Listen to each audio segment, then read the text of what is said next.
quiero aprovechar de preguntarles, usted y también a ti en la casa que nos estás viendo y que nos agarres tu celular y que nos cuentes con el hashtag Hoy Se Habla TVN en redes sociales, ¿qué es lo que entiendes por el trauma? Porque hay veces donde escuchamos esa palabra y la asociamos a algún dolor, tipo físico, también puede ser emocional, o hay gente que se lo toma bien a la ligera y dice, ay no, es que a mí ese evento me dejó súper traumada. Entonces es por eso que el día de hoy, en Hoy Se Habla, queremos hablar en profundidad sobre el trauma con nuestra querida psicóloga Marisol Sagredo. ¿Cómo están?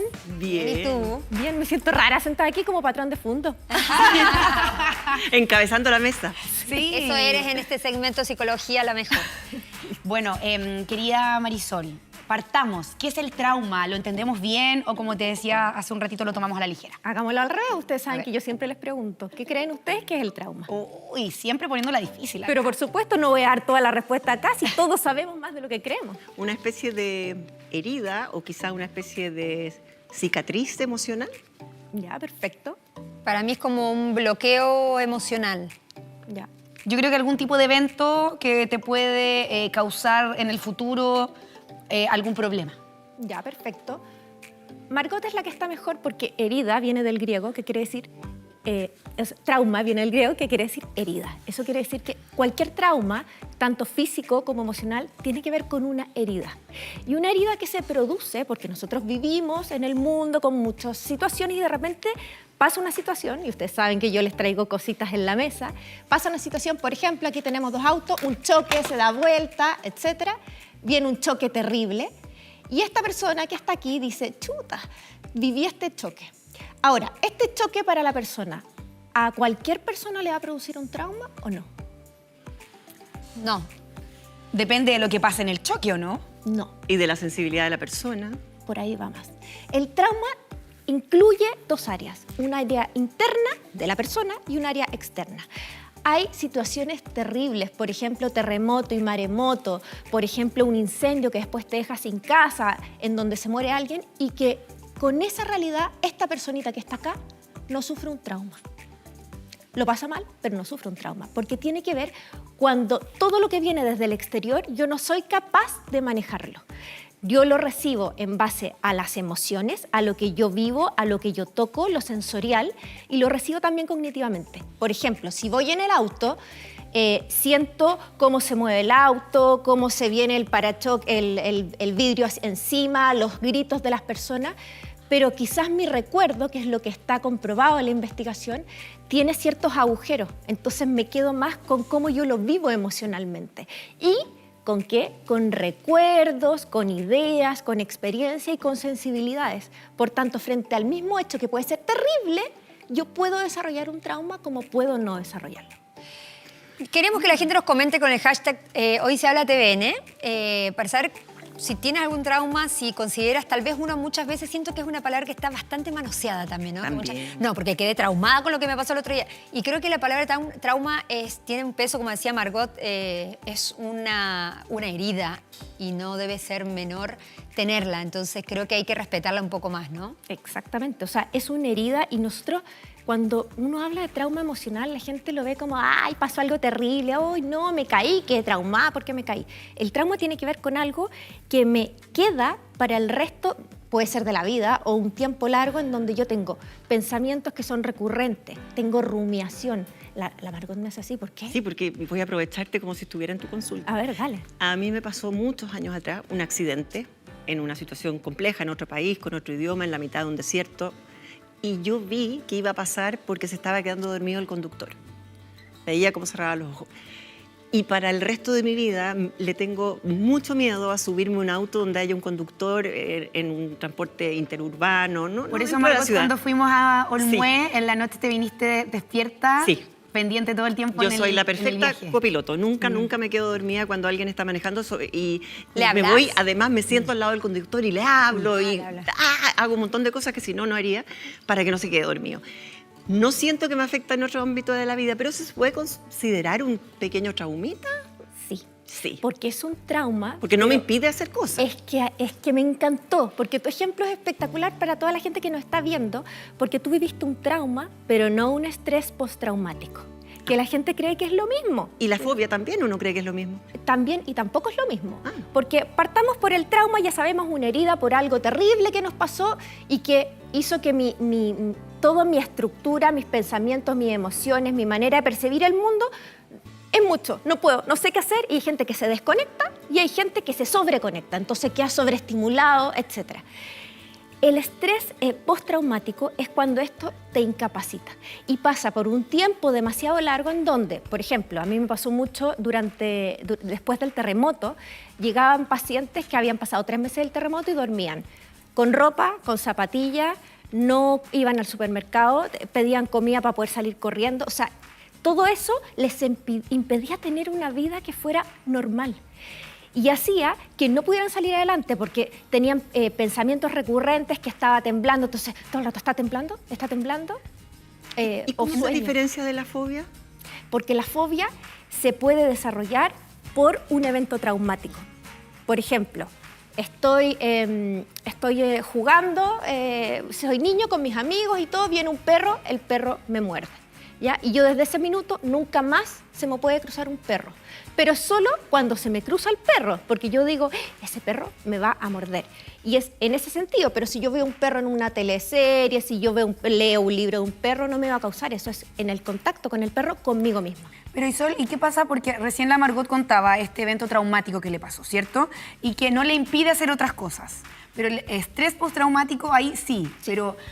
¿Yo significa eso que no tengo que tratar todos mis traumas? ¿No se tratan o sí se tienen que tratar? Es que todos en algún momento... ¿Necesito tratamiento? Esa sería la pregunta. ¿Impide tener una vida tranquila, segura y ser feliz? ¿Hacer todo lo que tienes que hacer? No, o sea, lo único que sí me preocupa y me encargo de que el conductor no se quede dormido por si acaso. Y en el caso de mi familia... el hábito al manejar, todos los hijos míos lo adquirieron, es que el copiloto nunca duerme. Los que van atrás sí, pero el piloto y el copiloto tienen la responsabilidad de la seguridad del auto. Y cuando tus hijos viajan... También lo hacen. pero si viajan sin vos, solos, de acá a Viña, de acá, y se van solos, ¿también estás pendiente a ver si les pasó algo? O sea, como mamá estoy pendiente todo el día, las mamás nos pasa Pero eso, cuando viajan, no solo cuando ¿más? viajan en un montón de cosas, no, yo creo que eso es más general. Pero el hábito de que el copiloto nunca se quede dormido, mis hijos nunca se quedan Pero dormidos ahí hay un cuando trauma son heredado, copilotos. ¿o no? ¿Ah? ¿Puede heredarse un trauma? Se puede heredar un trauma y eso pasó mucho con las familias que vivieron guerra. Por ejemplo, familias que hoy en día viven en Chile y que uno va a la cena y ve que hay, no sé, 10 kilos de arroz. ¿Por qué hay tanto arroz? Es que por si acaso pasa algo para tener arroz. Ese es un Sol, ejemplo. ¿qué pasa se pueden hacer con un trauma? Por ejemplo, conozco una amiga que no sé si es una fobia o es un trauma a los aviones. Es actriz, es muy exitosa y ha perdido muchísimo dinero porque no es capaz de subirse a un avión y jamás se ha subido. Entonces, no es que algo les pasó alguna vez. No, ahí el avión tiene que ver con un contenido que ella no es capaz de racionalizar con otro tema que podría ser, por ejemplo, perder el control. Ella es muy rígida. No parece, pero tal vez lo es. Podría ser, pero el avión representa algo que concretamente uno no se da cuenta. ¿Y eso es un representación trauma o es una fobia? No, eso yo creo que no es ni trauma ni fobia. Es otra cosa, porque en el fondo no hay ninguna vivencia en donde tu cuerpo, tu cabeza, tus emociones perdió el control. Es por otra razón. Ella está tomando algo que no sabemos qué y lo está diciendo, esto tiene que ver con esto, pero no tiene ni una relación. Lo unió psicológicamente Sí. sin querer. Y eso es lo que habría que tratar, el contenido que va por debajo a el avión. ¿Y cómo nos damos cuenta si una persona tiene o no un trauma o nosotros nos damos cuenta si lo tenemos? ¿Me quedas debiendo la respuesta de si necesito o no verme? Yo creo que no. Ya, Yo gracias. creo que necesitas ver. Si estuviera complicada, sí, pero no. Porque además que aquí lo complicado, el vivir después de un trauma es fácil y existen formas de salir de eso. Primero está el estrés postraumático, que hay que trabajarlo. Después está la salida, que es la respuesta normal, que pasa un tiempo, uno se acomoda, ya, bueno, no importa. Si me mordió un perro, por ejemplo, igual me acerco a este perro que yo lo conozco hace harto tiempo, no sé qué. Y existe otra forma de salir, que es tomar la resiliencia y que eso sea una manera de salir adelante y de ayudar a otros, por ejemplo, hacer que tenga sentido, como por ejemplo las personas que han vivido la muerte de un familiar con, por ejemplo, un cáncer y crean una fundación para el cáncer. esa es otra forma. Justo hay un Twitter que me gustaría leerte, porque mira, la Leticia nos dice, el 2019 vi cómo el cáncer se llevaba la vida de mi padre y cada vez que recuerdo ese momento en el que se le iba la vida y cerraba sus ojos, me embargaba una pena y un dolor incontenible. Siento que verlo morir me traumó. A mí me pasó lo mismo, me traumó. Bueno, ojo, es que ahí no lo traumó. Ahí hay un duelo que todavía no está hecho. Porque aquí estamos hablando de perder un ser querido. No es que tú hayas vivido una realidad que cualquiera puede haber vivido y yo tengo que interpretar e interpretar. Por eso yo puse aquí, no sé si lo ven, tengo mi amigo Ulises. La cabecita en lo que yo pienso y lo que yo siento. Las dos cosas pueden hablar relatos diferentes en relación a mi choque. Entonces, no es que yo interprete el choque de la misma forma. Y en ese caso, hay una pérdida. Esto no es un trauma, es una pérdida real que todos hay dolor, interpretamos. básicamente. Sí. Claro, pero por ejemplo, me representa mucho ese tweet porque me pasó lo mismo que en ese minuto que uno está tan confundido, tan con el dolor encima, que gente que me decía, velo, necesitas como para entender y no sé qué. Y yo lo hice y me arrepiento toda la vida. Pero es yo que hubiese ahí- querido no verlo. Pero es que ahí el proceso no era tuyo. Sí, pues por eso. Entonces, también en ese momento vuelvo a Ulises. ¿A quién le tengo que hacer caso en ese caso? O en este caso, o en otros momentos tan difíciles, ¿a la mente o al corazón? A ver, es que yo insisto que eso no es un trauma porque es una pérdida y ahí tú estás viviendo de pura emoción. Tú ahí no vas a pensar. Si tú haces algo en base a lo que el resto piensa, vas a seguir automáticamente las directrices de los demás. Pero en ese minuto yo te diría que siguieras más el corazón porque estás desbordada emocionalmente igual. Pero cuando la gente vive traumas, por ejemplo, un accidente o cosas así. Eso es distinto. ¿Viste que hay gente que, por ejemplo, lo bloquea? Que dice, Sí. no, le pasaron cosas terribles y dice, no, pero es que yo estoy bien. Y yo siento, desde mi ignorancia, no soy psicóloga, pero digo, ¿será bueno bloquear a veces? A ver, el bloqueo, como se dice aquí, es un mecanismo defensivo que sirve para bajar la ansiedad, para que las cosas no sean tan terribles, entonces yo prefiero no recordar, negar o racionalizar. Entonces, no, porque según las investigaciones esto es cierto, después se me va a quitar, esto no es nada raro. Y es sano, porque hace que nosotros no nos desbordemos y no nos dé una psicosis o tengamos crisis de pánico, es sano, siempre y cuando esto no tape algo más. Cuando lo utilizas tanto que no te haces cargo de lo que hay debajo, ahí puede traer un problema y vienen las depresiones y vienen los trastornos y viene el trastorno obsesivo compulsivo que te empieza a hacer Eso cargo. te iba a preguntar, ¿el TOC es lo mismo que un trauma? No, ¿te acuerdas que vimos el TOC? Sí, pero ¿Hace como no pasado? entiendo bien la diferencia. El Hay TOC que repasar los apuntes. Sí, podemos repasar el video. El TOC era que uno sentía que uno tenía que hacer una acción determinada porque si yo no la hacía, puede pasar algo terrible. Y aquí no, aquí te nubla la razón, te nubla la emoción y eso hace que yo no pueda reaccionar y me desconecto o me sobreconecto. ¿Y Sol, puedo superar un trauma? Se puede. ¿Cómo se puede Se superar? puede hacer. Bueno, yo Con siempre- Sol. Yo siempre digo, Hola, la terapia. consulta 994. Terapia puede servir mucho. En este caso yo digo los medicamentos sirven, pero no ayudan a solucionar el problema. Bajan la ansiedad para que yo piense mejor, para que yo pueda resolverles mejor. Hay terapias que son súper buenas, como por ejemplo la cognitivo-conductual, que hace que en relación a los pensamientos yo pueda hacer cambios, no a lo que yo siento. Olvídense, es pensando distinto y actuando distinto, yo voy a lograr los cambios.